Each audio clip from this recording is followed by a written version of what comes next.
At this point, we are going to try to extract from the resources and the people that have the experience to handle crowds, to handle ignorance, and to handle this town. Now, we have the mayor here who will be the spokesman for this town if anything caps off.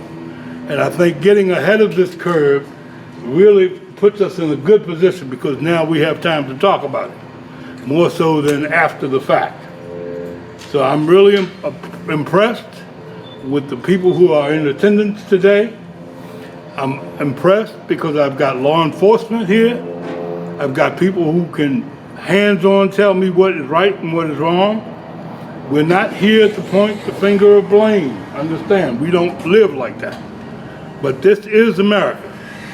And moving forward from this point, we need to address the situation that is before us and at hand.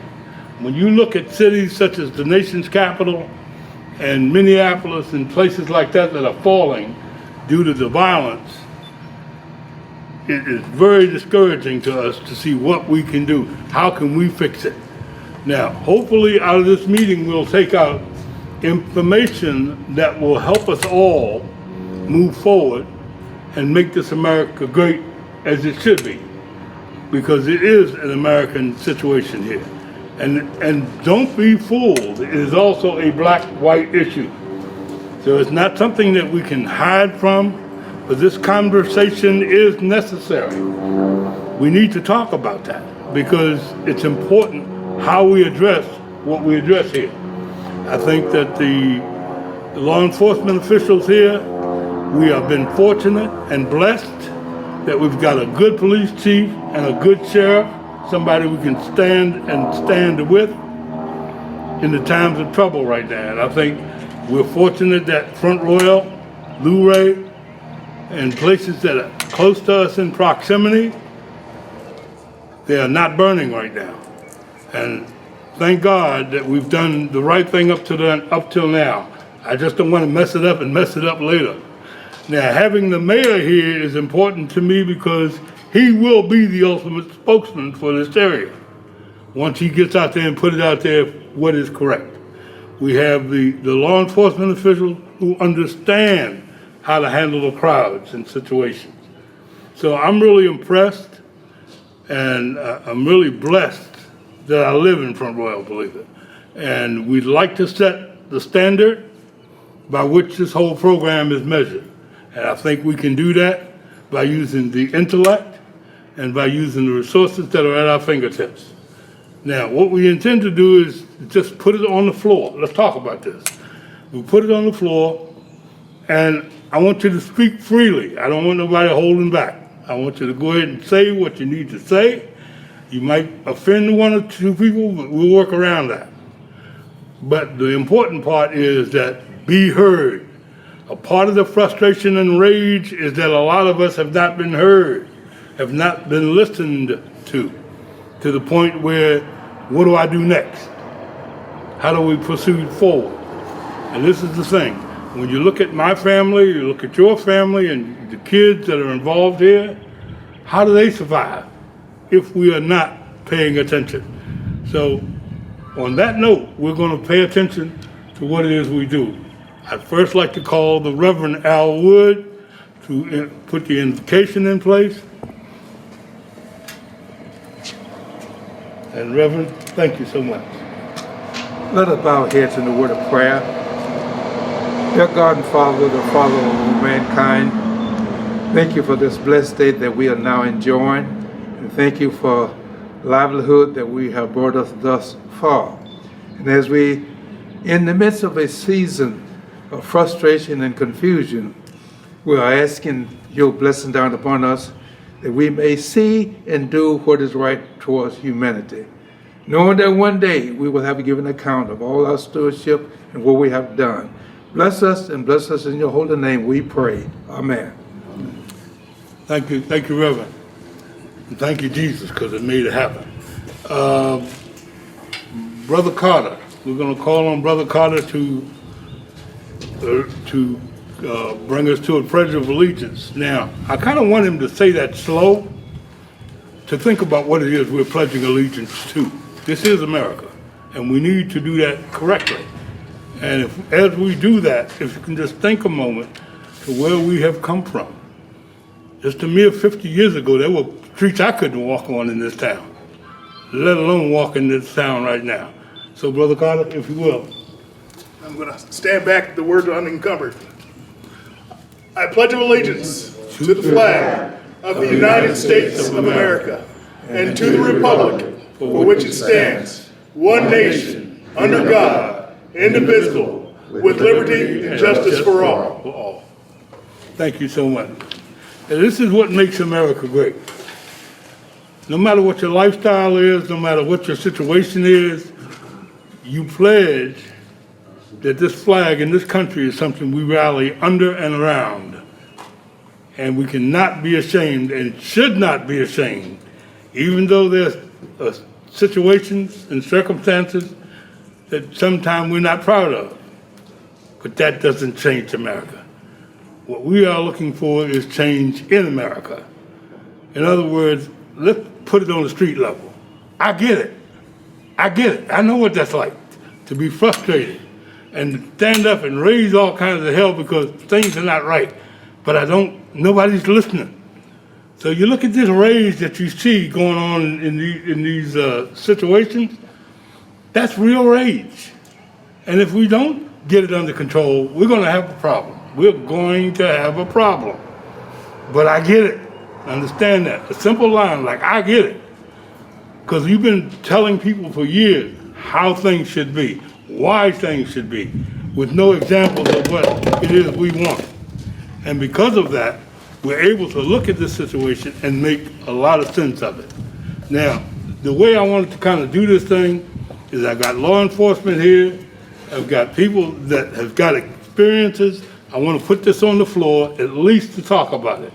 Now, the first question is, what happens if it happens in front of us? It's simply a gas can and a lit match is all it takes.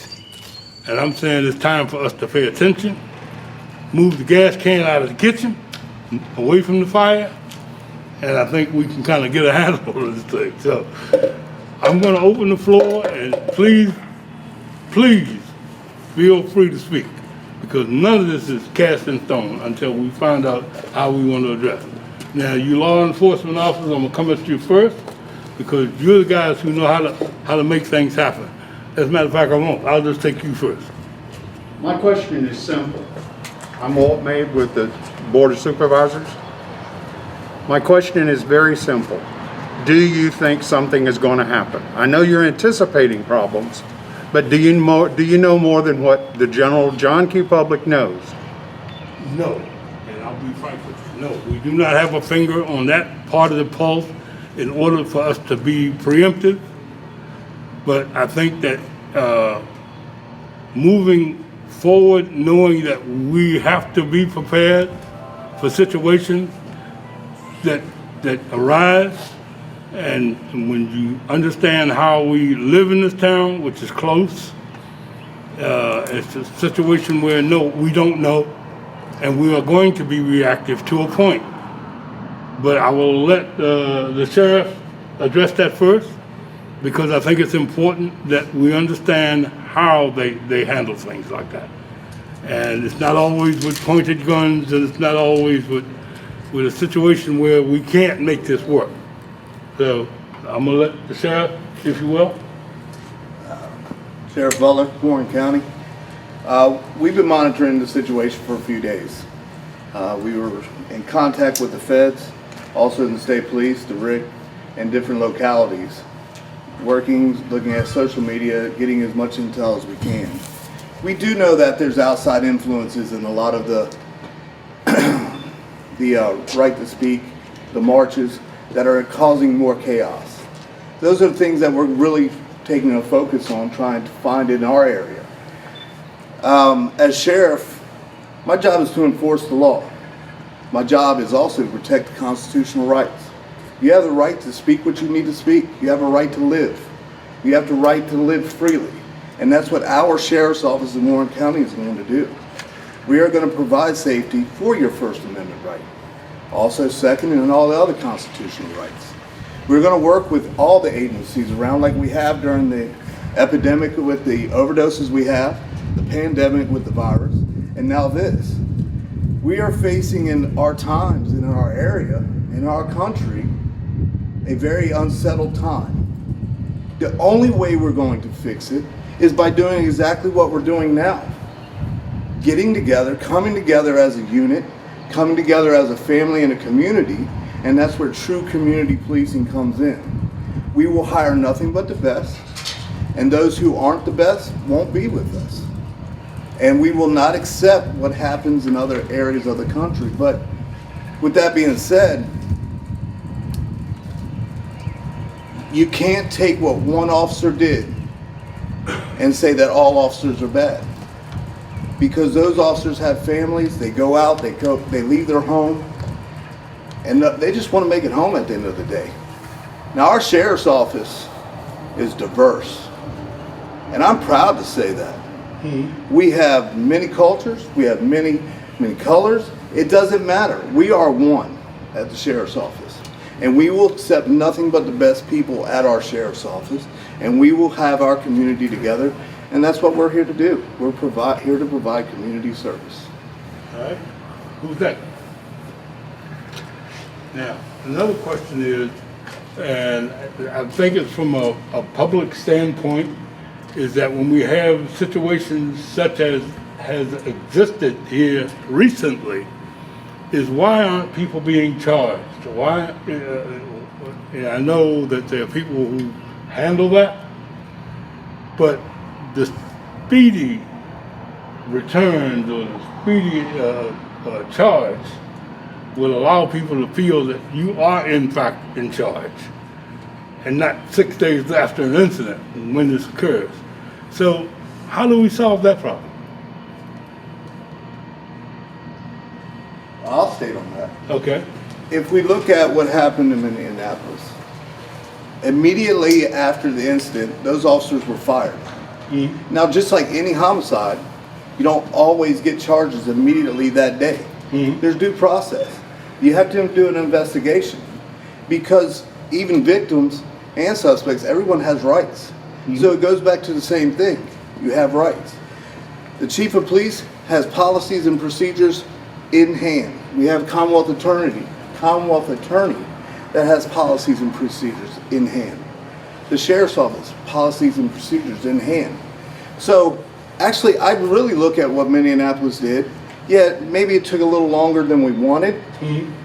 But when I look at the police department, I was very, very happy with the immediate firing of the officer. At minimum, it should have been a suspended and off the street and pulled, guns pulled, and so forth. Because there are policies and procedures in place. So I don't feel that it was, maybe it's too long for some, maybe not long enough for others. But you know, in every situation, you have to deal with it, the things as they come, and hopefully you make the right decisions. And you know, for the way I think they're going about handling it, you know, it's hard being an outsider looking in. That's Monday morning quarterbacking, and at least they're following the right path and so forth. Yeah, I've had a couple of words thrown at me in the last couple of days, which kind of hit me in the head, and you know, and I thought what they were trying to say to me is that we have law enforcement here, and we're taught policies and procedures. We're taught how to get things done correctly. But the one thing that hasn't been spoken is compassion. If you put your knee on a human being's neck, it hurts. It's not a question of is that going to subdue the person, it hurts. So do we have the compassion, or do we even teach that to the point to where we understand that officers understand there's certain things that are good and certain things that are bad. Now, I've seen writings this morning, as a matter of fact, from emails from other areas, that they wanted to eliminate the knee hold. I'm not saying that's the answer. That might be the answer, but I don't believe that is the answer. I think the fact is that you understand compassion. And every time a brother gets locked up or called upon by the police to kind of quell the situation, they come in guns drawn. Is that another thing that we need to pay attention to? Because this is the type of situation that aggravates hostility. And I think hostility can be really kept to a minimum if we find a way to approach those situations. Now, Chief McGallis, you have a department here, you've got officers on the street, and they're doing all they can to keep this thing maintained. And I'm very proud of you guys as of right now. You have not missed a beat, which is great. Yes, sir. But I think that in the future, going forward, what can we do as a town to help that situation? I know teaching, especially a bunch of young black men, when they get pulled over, they start fumbling through the car, looking under the seat. That's not the proper thing to do. You know, we need to find a way to educate them, number one, keep them hands on the wheel. Because I grew up in the area that if you so much as looked in the window, you'd have a situation. So I'm very aware of that. I've even taught my grandson and my grandkid that certain things you will not do because it costs your life. And we need not take that chance if we're intelligent enough to understand when an officer tells you to stand still, do just that.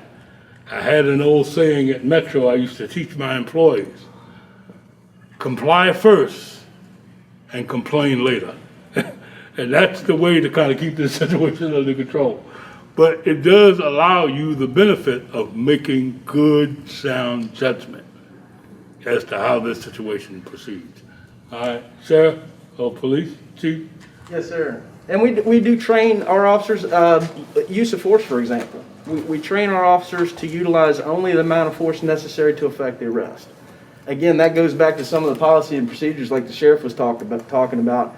And unfortunately, you'll find individuals that will go beyond those prescribed policies and procedures and will turn their back on their training and do things beyond the scope of what their authority allows, and that's what occurred. And again, there's hundreds of thousands of police officers on the street every day. And I would venture to say that that the vast majority of them that saw all this unfold recognize that's not what we do. That's not how we train. That's not how we operate. And again, I know there's been a lot of everything's on Facebook, right? It's a meme. Nobody hates a bad cop more than a good cop. But there's a lot of truth to that. So we do our very best to try to train our folks and equip them to make sound decisions and utilize only the amount of force necessary in order to effect an arrest. I don't think that that our area should be as affected by this as other places. Your police department, your sheriff's office, we're very proactive on the community policing front. We have a phenomenal relationship with you and the NAACP, and we've had just a great relationship in the past, and always had this sort of a communication, open lines, and that's what's important. And I really don't expect to see the problems that some of the other communities are seeing, because if we do have a problem here, I don't believe it'll come from this community. I think our community is sound. I agree. If we have an issue, I would expect to see the root of it probably come from somewhere outside of our area where you operate and we operate together. Yes. Because I think we make a pretty good team. Well, this is exactly what we're looking at. If we stay on the same page, which is what we're trying to do, we can alleviate some of that infiltration by quote unquote agitators. And I've heard all the names this morning you could hear. A bunch of agitators coming in, a bunch of turning up the town. I've heard all that. But does that diminish the rage? I'm still frustrated. Nobody's listening. And this is what we have to do. If you're talking to me, listen to me. You don't have to agree. You don't have to comply with what I'm saying. But at least listen to me. Let me feel that my voice is being heard. But when you got that much anger and hate, and there are, in some cases, there's just pure hate out there, that we can take a moment to just look at our people and wonder, why is that hate being pushed forward? And in some cases, because they have no other choice, they do resort to hate and violence. Now, let me make this perfectly clear, is that the NAACP doesn't condone violence, does not condone personal property damage. That's not what we're about. We've gone through those bad years where we've been through that. Now we don't have to go through it. Now, I think that what you've earned for your family and what you have earned for your family is yours and should be protected under all the rights afforded by law. And the NAACP does not diminish the importance of what properties that you have gained and the strides that you have made with your family. I mean, some of these families are new. Some of these people don't even know who they are, and yet they're married. They're having all kinds of problems. But the point being is that we don't condone that level of violence or no level of violence at all. And we will not subscribe to, and we will not allow anyone to tell us what we need to do. I think we're intelligent people, and I think we're smart enough to make those decisions on our own. Are there any more questions? Hey, Mike McCool, the Royal Examiner. That brings up a point. When you go from protests to looting and violence, you know, you draw a line there, and you want to know why people hate is because you're seeing that played out on the media of this looting and beating up people trying to protect their property, and they're getting both black and white and every other color in between. The same. There's not a race doesn't seem to apply in this particular case, but we get that looting, and we find out. I think in Minneapolis they had these arrests, and no one was from Minneapolis or wherever the city was. They were all from somewhere else. They weren't local people doing it. They've been brought in. So if we have loot, and we want the police to do community policing, where have everything's all fine, when everything is good. But if someone starts looting and burning our town, what are we going to do? That's where the violence starts. And this is what we're going to rely on our law enforcement people to do. Because, you know, people are fed up with that. They're not going to take it. Yeah. And Mike, you know, I understand because you're a businessman and I'm a businessman. We understand what it is to work hard, to have a little something so that you can show the benefits of your labor. But to have somebody arbitrarily come and destroy that, yeah, I have a difficult problem with it. I think if someone showed up at your house trying to destroy it, you'd be the first one out there to protect it. Absolutely. And the sheriff would be right there with you and helping you. Absolutely. And see, those are the kind of things that I think that towns like Front Royal, Luray, when you're talking about Warren County and Page County, when you think about what it is we do, we're people just trying to do what it is we know to do. Take care of our families. And if that means that you have to protect what is yours, then that's what, so be it. But I don't feel that that hate and that rage comes into play in our best interest when we start to go to protect what is ours. Now, I don't believe in that the use of force is something that the police officers, I let them make that decision. And hopefully, hope and pray they'll always make the right decision as far as I'm concerned. But where do we stand when it comes down to how do we address that issue? And like I said, I stood on, sat in the house this morning and listened to the radio, and I must have heard at least 15 names of people who participated in riots. And I'm saying, okay, we pointed the finger of blame, but have we looked at our own lives? Have we examined ourselves? Why do we think that way? You know, I have something to add to that. Yes. And I want to hear how people feel. You know, in public health, one of the things we talk about is equity and institutional racism. I'm C.N. Davis, Blue Ridge Community Health. And I heard you say, like you pretty much modeled yourself as a good parent of people of color by teaching your kids to take certain precautions to be sure they're not misunderstood by the police. Why do you have to take those precautions?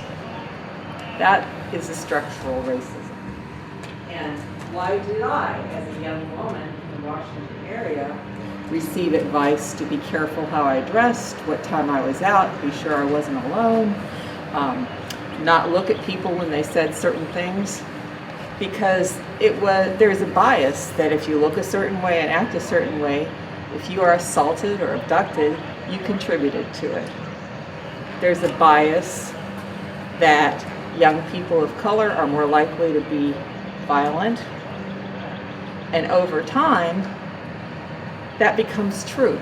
If you take people and marginalize them and they don't have the normal pathways to education and self-betterment, you get people who are less prepared to enter the workforce and less prepared. And there's a wonderful story called The Gardener's Tale that exemplifies this, where if you take a certain kind of seeds and flowers and designate them as inferior to start with, over the years, it becomes true. They're unkempt, they don't thrive, they don't sell. So the really hard part of this story is, how do we build a new culture so that we don't have structurally built-in failure and suspicion and things like what happened recently? Well, I think that it's like a dog.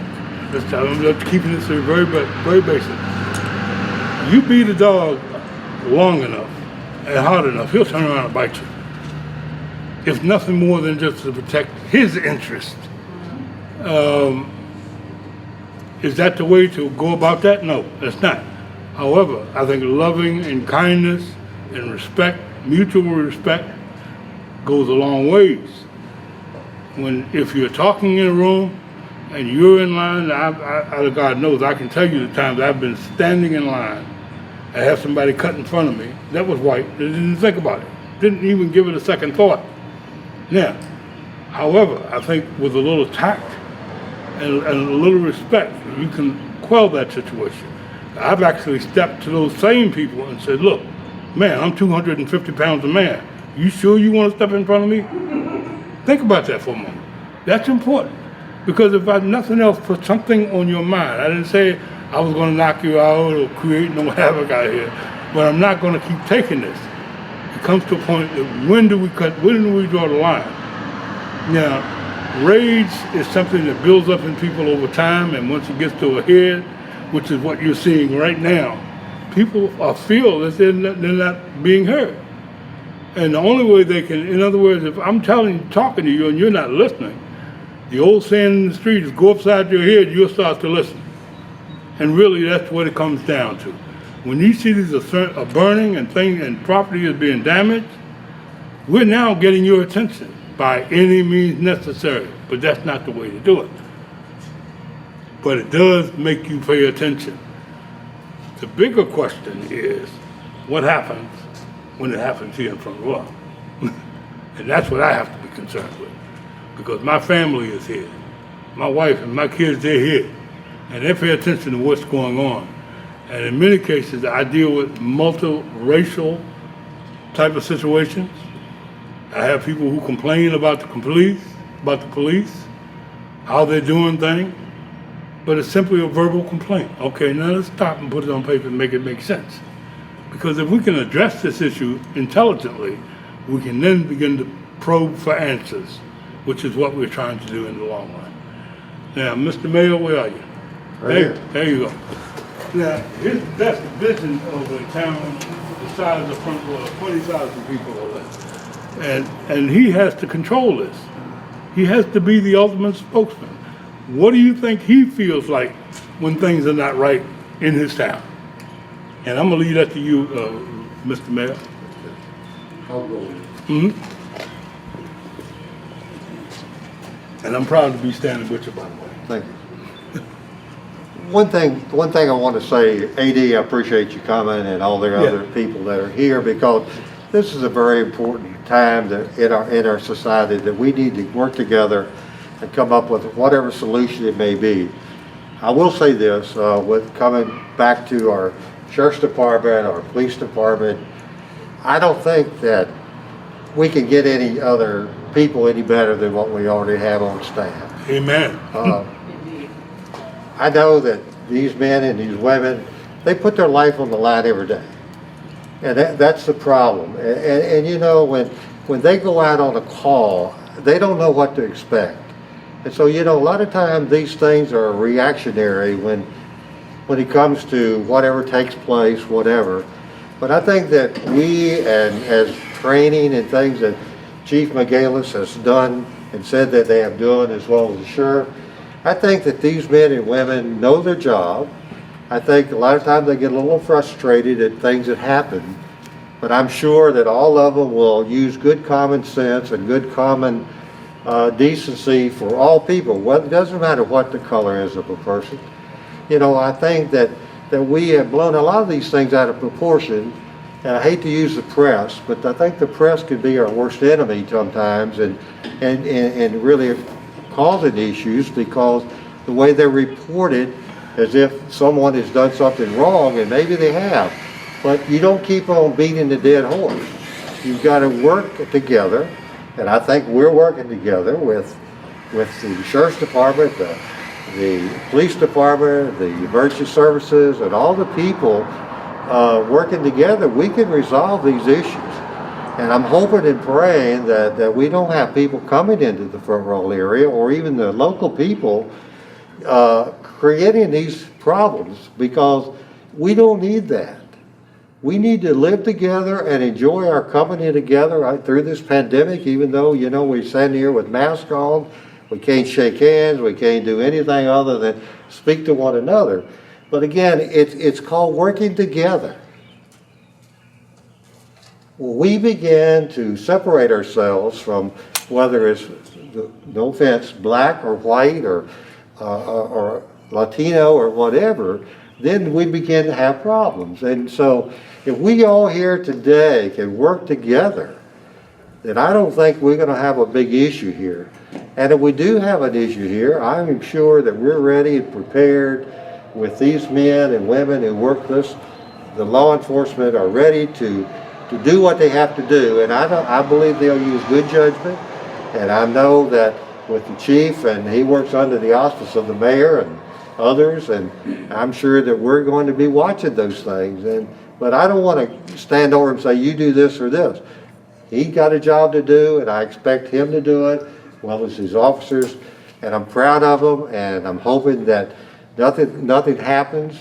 And again, if we all work together, we can get through this pandemic, and we can get through this problem we're having to now in relationships to whether it's racial or whether it isn't. I'm not sure, but whatever it is, we can get through this.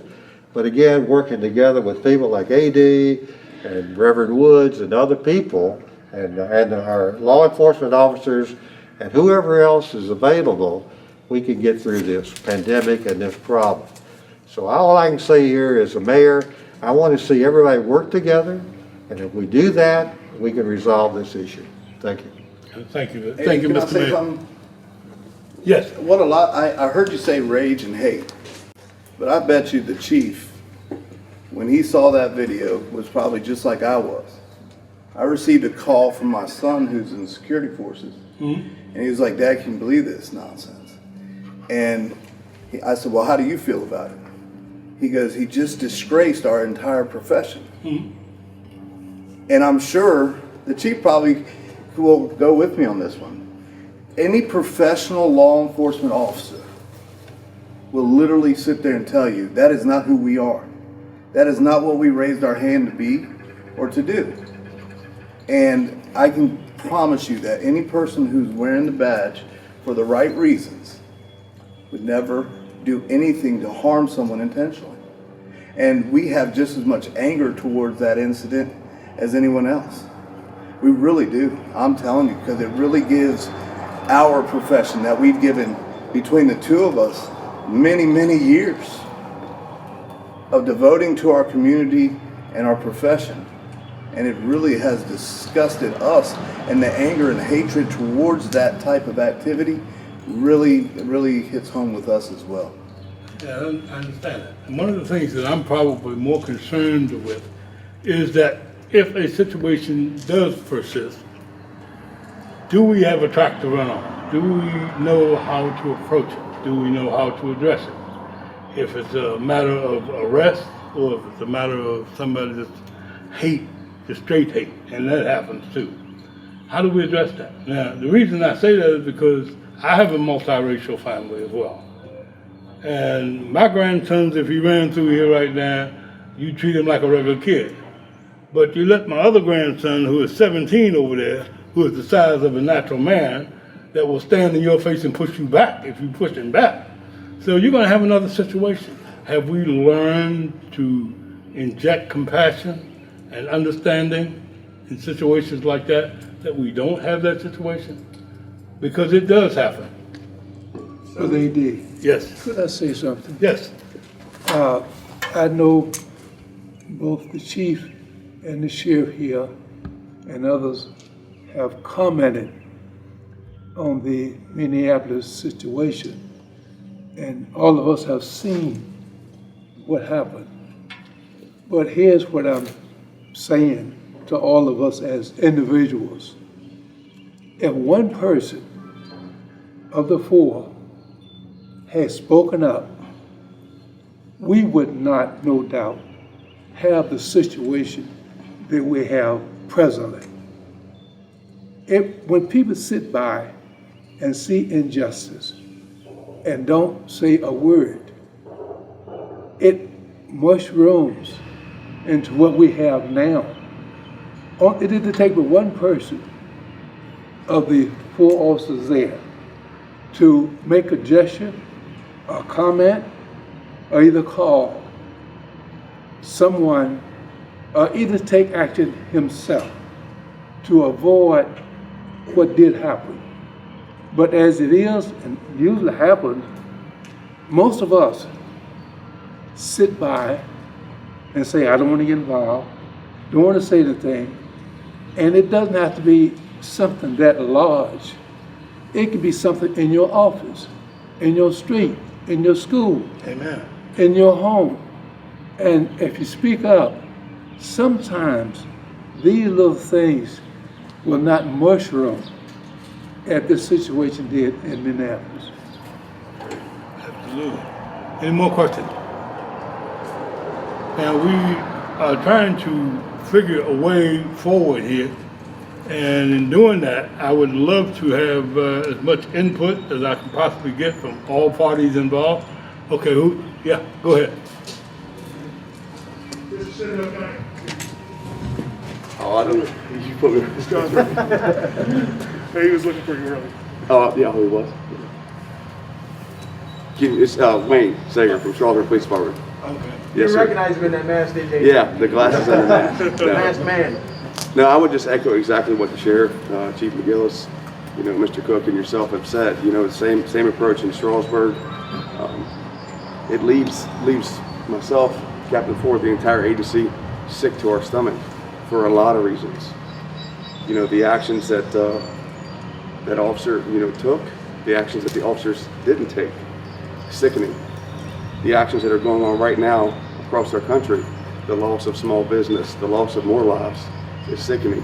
And in Strasburg, we pride ourselves on that compassion training, as Mr. Cook just spoke about, working on de-escalation trainings, implicit bias trainings, and recognizing and having those conversations. So, we look forward to work with yourself, with AD Junior in our community to continue to provide that service and strive for excellence, because this has been a truly a huge setback. A lot of work involved for our police department, Strasburg, Warren County Sheriff's Office, countless hours, resources, and to gain and work on providing growth in our communities with communication. And this is, any leader that tells you this is not a setback and it's disheartening, it shouldn't be in the business, because it is. And so we look forward to working with you and any other partners to mitigate any issues. I just want to let you all know one thing, and I try to be very clear on that. I tolerate a lot of foolishness. I put up with a lot of ignorance. I understand toleration to a minimum. I'm sorry I have a personal design flaw that I have a need to say what needs to be said. I'm not going to sit around and let you step on my toe. As a matter of fact, it's been amputated, but but I'm not going to let you step on my toe and not say anything. I'm going to say something real quick. And I think it's incumbent upon all of us to speak up. I mean, if, like I said, if one of those officers standing there had just felt empowered to tell his buddy, man, that's not the right thing to do. Simple thing like that. A simple thing like, nah, man, let's get up off of the brother. You know, we got him in cuffs already. He ain't going nowhere. Just a simple thing. Now, I'm not trying to second guess and second arm to a quarterback. I'm not carrying it that. I'm just saying, do the police have that level of empowerment to be able to make a statement against a fellow officer in a crazy situation Yes. and be listened to, which is important? Yes, they do. Because I think that could have all been averted if they had gotten the kid off the ground, stood him up like a natural man, and talked to him as best they can. And if nothing more, put him in the car. So that's something that we're trying to foster that culture within our agencies. I know with what Wayne's talked about, Sheriff's talked about, we've instituted training, and we're instituting policies and procedures, because again, it's not trying to, nowadays particularly, the loyalty is to the badge, to the agency, to the organization, to the community. We're always going to be, everybody that works together is going to have some loyalty towards each other, but it's bigger than that. And that's the institution that we're trying to create and break down some of that old school thinking and create that new culture to where that sort of communication is a little bit more prevalent in what we're doing. Mm-hmm. So, I mean, and to speak about what some of the things, what you would expect from us. If there were protests, and we've had plenty of them, gosh, here lately, it's every couple of weeks seems like we're having something. But yes, we understand, and we'll do what it takes to create a safe and accessible environment for communication, for folks to get together and protest in a peaceful and sensible manner. And when it comes down to people breaking the law, we're going to make sure that we protect our citizens in our community. Absolutely. But yes, we do understand what it takes, and what our freedoms that we try to protect are here for, and make sure that those are not infringed on either. But we also will not tolerate criminality. So. Yeah, it's a good feeling when I look around the region, which is more important. And Wayne, I thank you so much for coming, man. It's critical to me because you're almost a sister city to us. That's 5 minutes away from us, man. So what this man says, you ought to be thinking the same way. What you say, he ought to be thinking the same way. If we get on the same page, it's difficult to get around us. The mayors of these towns have their hands full at just trying to maintain law and order as best they can. We ask all the people who are involved in this thing, participate. And if you participate correctly, the outcome will generally be right. So I'm looking at law enforcement officers who've got the experience. I'm looking at officers who have been on the force for a while, who understand that when you slap somebody, it hurts. It's not just a simple action. This is real. So we're looking for that type of experience to be injected in the common sense equation. But in thinking of dealing with this common sense equation, we must also understand that there's some painful things that have to be endured in order to get to the other side of this thing. America is what it is, and it's not going to change. We have to change. And culture change begins at the top. And I'll tell you that right off the bat. If I'm leading a bunch of Cub Scouts in the woods with no knives and no nothing, and one gets bit by a snake and they don't have a knife to protect themselves. All right, culture change is important. And I think somebody made an analogy the other day of a baby snake that will hit you. It'll kill you a lot faster than an older snake. You realize it doesn't take that much poison to take you out. So we look at what it is that we do correctly, and all I'm saying is let's improve on it to the point that we can actually see changes in America. Now, the first change I would, of course, like to see is communication amongst the people And I don't just call you people here, I tell you that there's a reason for that. And the reason I would address you like I addressed a lot of my friends, because you're all visionaries, or you wouldn't be here. You understand? You're visionary. You see a better America. You see a greater America. I'm not going to sit here and point the finger of blame at the president. His plate is too full of too many things to put his hands on. He will get to it in time, and that's fine. Except I am holding myself accountable and responsible for my family. So I encourage and ask that you do the same thing. So is anybody else that have anything to say? Spit it out. And I again, believe that we've all come to the conclusion that communication is key between the law enforcement and the community. There should be an open line of communication, community liaisons going back and forth between law enforcement. And I feel that Wayne has done a great job in Strasburg as far as being in the community, having his officers participate in community activities, starting community activities. It's been a wonderful achievement. I've seen some of the same practices here in Front Royal, because my family lives here as well. I think the idea, as long as communication is open, we can totally avoid some of that foolishness up north. Keep those lines of communication. It's a lot harder to get in an argument or have the distrust if you guys have those lines of communication open.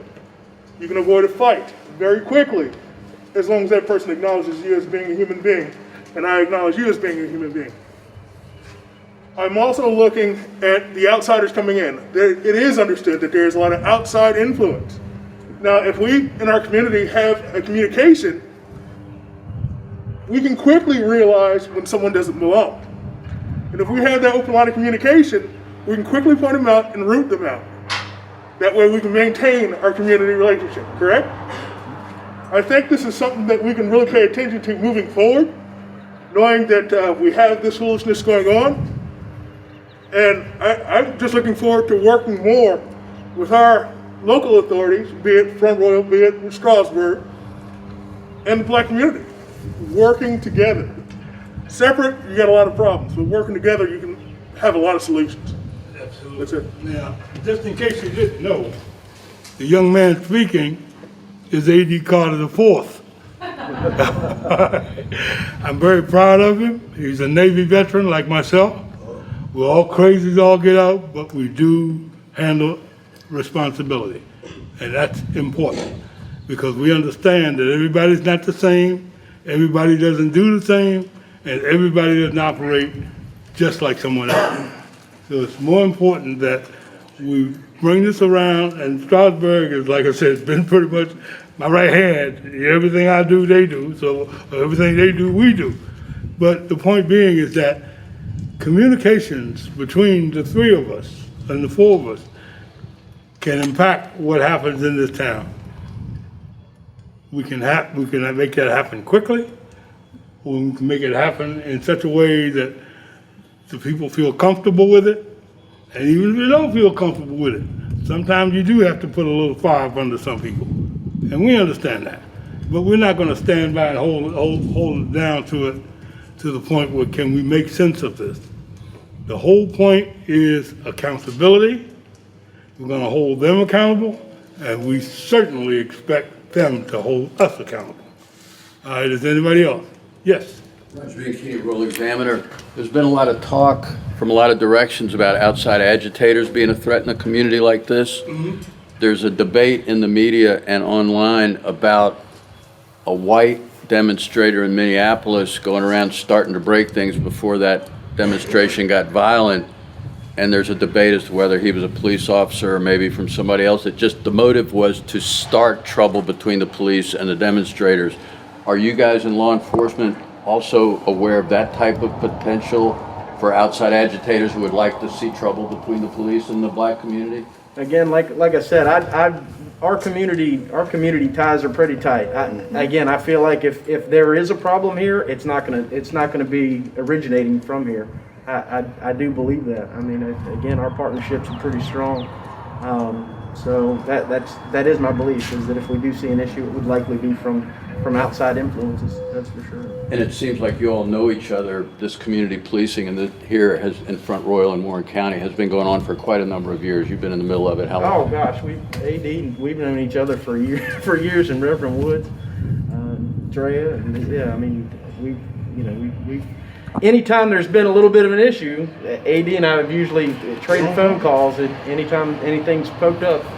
Hey man, what you hearing? That type. I was at AD's house on Sunday. We So- talked on Sunday. It's just, So, I mean, it's the sort of situation where, and just in case you have a pen, you can take my number down. I'm reachable. I'm not one of those guys that just let it ring, ring, ring. Wayne from Strasburg, as a matter of fact, him and Kale were both given banners to their own city because we work Strasburg as hard as we work Front Royal. It's that important to us because if he knows what's going on, he is aware of what's going on.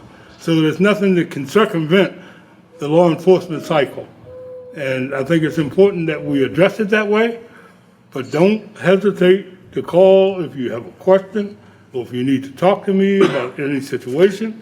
Now, I'm not going to tell you, I'm an attorney, I'm not going to tell you all that, but I will tell you that I will do my darndest to get on top of your situation as fast as I can. Now, just in case, my number is 703-855-5382. Again, that's 703-855-5382. And that's AD Carter the third. You're looking at the fourth, and he has a son who is the fifth. So it only gets new and improved as we go along. We'll make it work. Okay, are there any more questions? Any more?